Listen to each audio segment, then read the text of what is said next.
خداوند یسوع مسیح کے نام میں آپ کی سلامتی ہو۔ آج ہم بڑے اہم مضمون پر بات کریں گے کہ آیا کہ نجات عملوں کے سبب سے ہے یا پھر ایمان کے سبب سے ہے۔ ہم اگر پوری دنیا کے مذاہب کو دیکھیں تو بہت سارے جو دنیا کے اندر مذاہب ہیں وہ اسی بات کی تعلیم دیتے ہیں کہ نجات کا جو تعلق ہے وہ عملوں کے ساتھ ہے، لیکن ہم دیکھیں گے کہ خداوند کا کلام اناجیل کے اندر، بائبل مقدس کے اندر کیا فرماتا ہے۔ بائبل مقدس کی بالکل دنیا کے سب مذاہب سے الگ تھلگ تعلیم ہے، اور ہم ایک حوالہ پڑھیں گے عہد جدید میں سے، غلطیوں کے نام پالوس رسول کا خط، اس کا 2 باب اور اس کی 16ویں آیت۔ یہاں پہ لکھے ہیں، تو بھی یہ جان کر کہ آدمی شریعت کے اعمال سے نہیں بلکہ صرف یسوع مسیح پر ایمان لانے سے راست باز ٹھہرتا ہے، خود بھی مسیح یسوع پر ایمان لائے تاکہ ہم مسیح پر ایمان لانے سے راست باز ٹھہریں، نہ کہ شریعت کے اعمال سے، کیونکہ شریعت کے اعمال سے کوئی بشر راست باز نہ ٹھہرے گا۔ کلام اقدس کا پڑھا جانا باعث برکت ہو۔ یہاں پہ جو حوالہ پڑھا گیا ہے وہ یہی ہے کہ شریعت کے اعمال پر عمل کرنے سے انسان راست باز نہیں ٹھہرتا بلکہ یسوع مسیح پر ایمان لانے سے۔ غلطیوں کی کلیسیا کو جو خط لکھا گیا اس کا اصل مقصد یہی تھا، کیونکہ غلطیہ کی کلیسیا یہ سمجھتی تھی کہ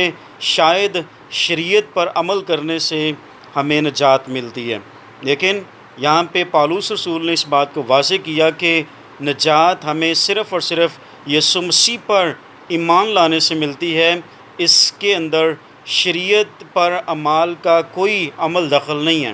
اور اس کا ہمیں جو ثبوت ملتا ہے وہ اس سے ملتا ہے کہ ساری انسانیت کی خاطر یسوع مسیح بدن کے اندر اس دنیا میں آئے اور انہوں نے اپنی جان کا فدیہ دیا، اور ان کا صلیبی فدیہ، صلیب پر جان دینا اس بات کا ثبوت ہے کہ سب انسانوں کے لیے کفارہ ہو چکے ہیں، اور سب دنیا کی قربانی ہو چکی ہے، اور سب کے گناہوں کی خاطر یسوع مسیح صلیب پر بلیدان ہوئے ہیں۔ اب فقط کوئی بھی مذہب ہو، کوئی بھی انسان ہو، کسی مذہب سے، کسی قوم سے اس کا تعلق ہو، وہ فقط یسوع مسیح پر ایمان لائے، اور فقط ایمان لانے کے سبب سے وہ راست باز ٹھہرایا جائے گا۔ اور اگر آپ رومیوں کے خط کو پڑھیں تو رومیوں 3 اور 4 باب بھی اس بات کے اوپر ہمیں تعلیم دیتا ہے کہ ابراہیم جو ہے وہ صرف خدا پر ایمان لایا اور اس کے ایمان کو اس کی راست بازی گنا گیا۔ اور پھر ہم دیکھتے ہیں رومیوں 3:24 کے اندر یہاں پہ لکھا ہے کہ مگر اس کے فضل کے سبب سے اس مخلصی کے وسیلے سے جو مسیح یسوع میں ہے مفت راست باز ٹھہرائے جاتے ہیں۔ غلطیوں کے خط کا اور رومیوں 3، 4 اور 5 باب کا جو اصل مقصد ہے وہ یہی ہے کہ ہم عملوں سے نجات نہیں پاتے بلکہ ہم ایمان جب یسوع مسیح پہ لاتے ہیں تو ہم مفت راست باز ٹھہرائے جاتے ہیں اور یوں ہم نجات پاتے ہیں۔ بہت سارے لوگ یہ تعلیم دیتے ہیں کہ نجات کا جو تعلق ہے وہ عملوں کے ساتھ ہے۔ بائبل اس بات کی نفی کرتی ہے اور تعلیم دیتی ہے کہ جو نجات پانے کا جو درست طریقہ ہے یا جو تعلق ہے وہ صرف یسوع مسیح پر ایمان لانے سے ہے، اور جب ہم یسوع مسیح پر ایمان لاتے ہیں تو ہم راست باز ٹھہرائے جاتے ہیں، اور اس کے بعد پھر ہمارے عمل اچھے ہونا یہ اس کے ثبوت کے طور پہ ہماری زندگی سے ظاہر ہونا چاہیے کہ ہم مسیح پر ایمان رکھتے ہیں، اور جس نے ہماری خاطر اپنی جان کا فدیہ دیا، ہم اس پر ایمان جب لاتے ہیں تو پھر ہمارے عملوں سے یہ ثابت ہونا چاہیے کہ ہم یسوع مسیح پر ایمان رکھتے ہیں۔ تو پھر اس سے واضح ہو جاتا ہے کہ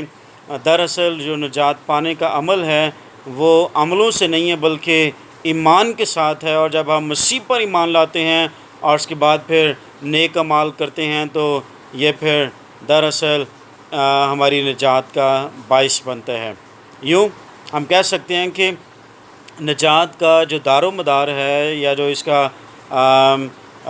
کا جو انحصار ہے وہ فقط یسوع مسیح پر ایمان لانے کے سبب سے ہے، اور اس کے بعد پھر نیک کمال ہمارے چال چلن سے نظر آنے چاہیے، تاکہ ہم یہ ثابت کر سکیں کہ ہمارا تعلق جو ہے وہ یسوع مسیح کے ساتھ ہے۔ خداوند اس کلام کے وسیلے آپ کو برکت بخشے، تاکہ ہم جان سکیں کہ دراصل نجات پانے کا جو طریقہ کار ہے وہ عملوں کے ساتھ نہیں ہے، بلکہ فقط یسوع مسیح پر ابراہیم کی طرح اور باقی یسوع مسیح کے شاگردوں کی طرح اور ایمانداروں کی طرح فقط یسوع مسیح پر ایمان لانے کے سبب سے ہے، اور کسی دوسرے وسیلے سے نہیں ہے۔ خداوند اس کلام کے وسیلے آپ کو برکت بخشے، آمین۔